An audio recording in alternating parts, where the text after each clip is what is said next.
At this time, I have the honor to present to you the moral leader of our nation. I have the pleasure to present to you Dr. Martin Luther King, Jr.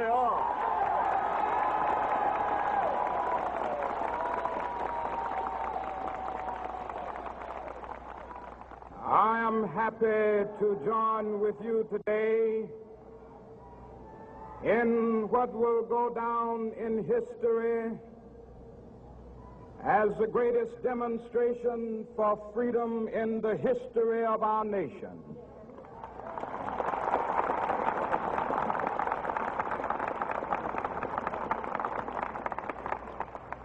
Five score years ago, a great American in whose symbolic shadow we stand today signed the Emancipation Proclamation. This momentous decree came as a great beacon light of hope to millions of Negro slaves who had been seared in the flames of withering injustice. It came as a joyous daybreak to end the long night of their captivity. But 100 years later, the Negro still is not free. 100 years later, the life of the Negro is still sadly crippled by the manacles of segregation and the chains of discrimination. 100 years later, the Negro lives on a lonely island of poverty in the midst of a vast ocean of material prosperity. 100 years later, the Negro is still languished in the corners of American society and finds himself in exile in his own land. And so we've come here today to dramatize a shameful condition. In a sense, we've come to our nation's capital to cash a check. When the architects of our republic wrote the magnificent words of the Constitution and the Declaration of Independence, they were signing a promissory note to which every American was to fall heir. This note was a promise that all men, yes, black men as well as white men, would be guaranteed the unalienable rights of life, liberty, and the pursuit of happiness. It is obvious today that America has defaulted on this promissory note insofar as her citizens of color are concerned. Instead of honoring this sacred obligation, America has given the Negro people a bad check, a check which has come back marked insufficient funds.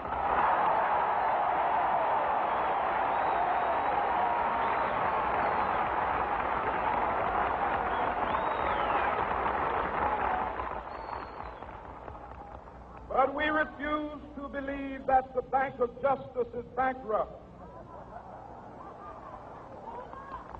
We refuse to believe that there are insufficient funds in the great vaults of opportunity of this nation. So we've come to cash this check, a check that will give us upon demand the riches of freedom and the security of justice.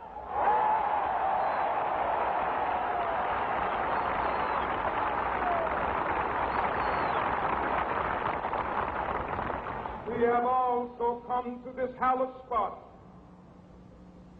to remind America of the fierce urgency of now.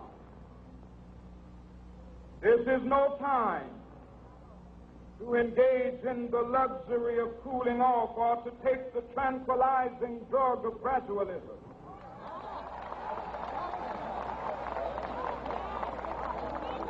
Now is the time to make real the promises of democracy. Now is the time to rise from the dark and desolate valley of segregation to the sunlit path of racial justice. Now is the time to lift our nation from the quicksands of racial injustice to the solid rock of brotherhood. Now is the time to make justice a reality for all of God's children. It would be fatal for the nation to overlook the urgency of the moment.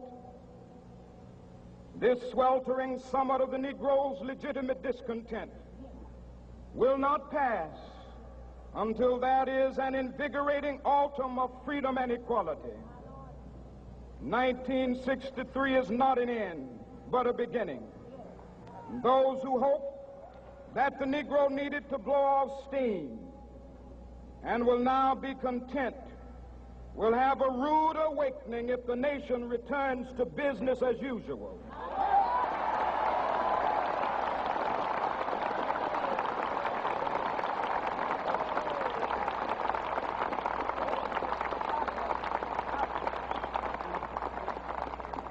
There will be neither rest nor tranquility in America until the Negro is granted his citizenship rights.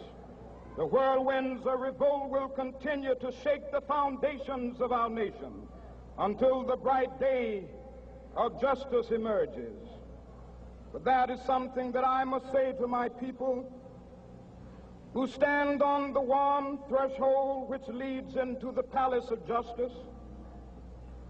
In the process of gaining our rightful place, we must not be guilty of wrongful deeds.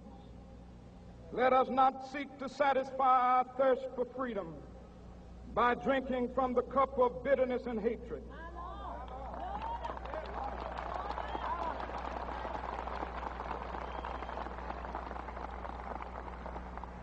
We must forever conduct our struggle on the high plane of dignity and discipline. We must not allow our creative protests to degenerate into physical violence. Again and again, we must rise to the majestic heights of meeting physical force with soul force. The marvelous new militancy which has engulfed the Negro community must not lead us to a distrust of all white people. For many of our white brothers, as evidenced by their presence here today, have come to realize that their destiny is tied up with our destiny.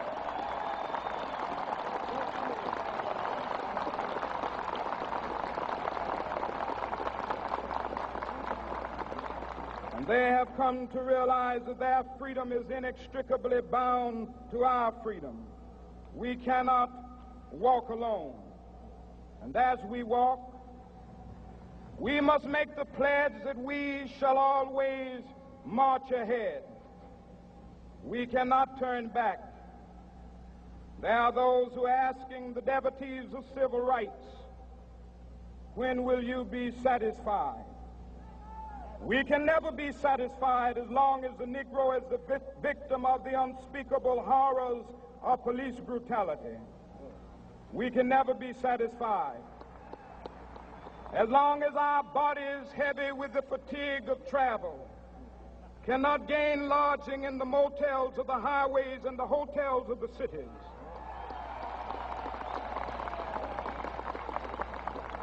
We cannot be satisfied as long as the Negro's basic mobility is from a smaller ghetto to a larger one.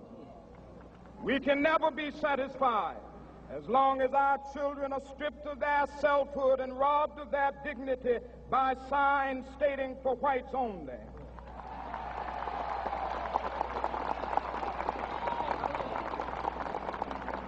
We cannot be satisfied as long as a Negro in Mississippi cannot vote and a Negro in New York believes he has nothing for which to vote.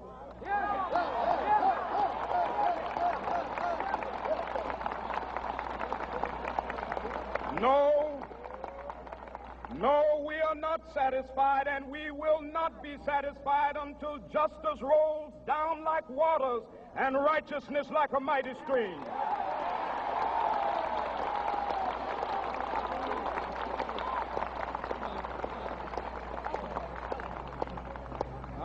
not unmindful that some of you have come here out of great trials and tribulations. Some of you have come fresh from narrow jail cells.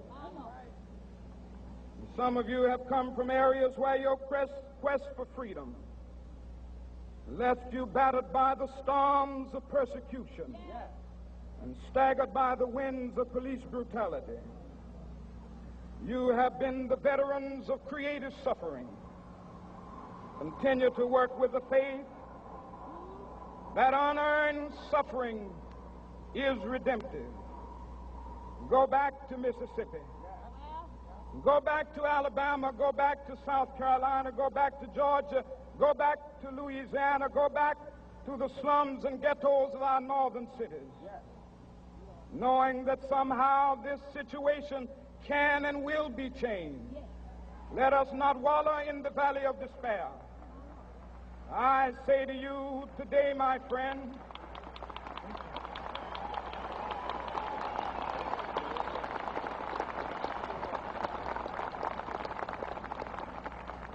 so even though we face the difficulties of today and tomorrow, I still have a dream. It is a dream deeply rooted in the American dream. I have a dream that one day this nation will rise up and live out the true meaning of its creed. We hold these truths to be self-evident, that all men are created equal.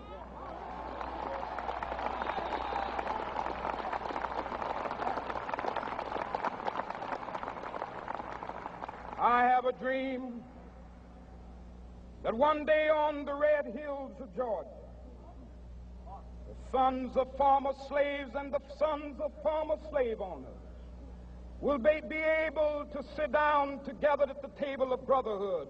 I have a dream that one day, even the state of Mississippi, a state sweltering with the heat of injustice, sweltering with the heat of oppression, will be transformed into an oasis of freedom and justice. I have a dream that my 4 little children will one day live in a nation where they will not be judged by the color of their skin, but by the content of their character. I have a dream today.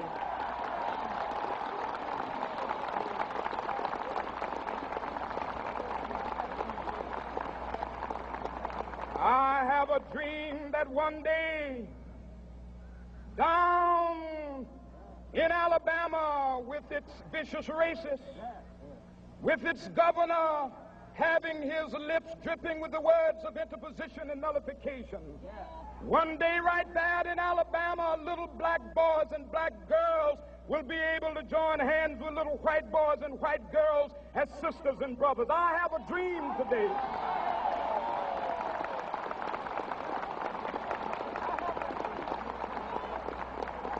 I have a dream that one day every valley shall be exalted, and every hill and mountain shall be made low. The rough places will be made plain, and the crooked places will be made straight, and the glory of the Lord shall be revealed, and all flesh shall see it together.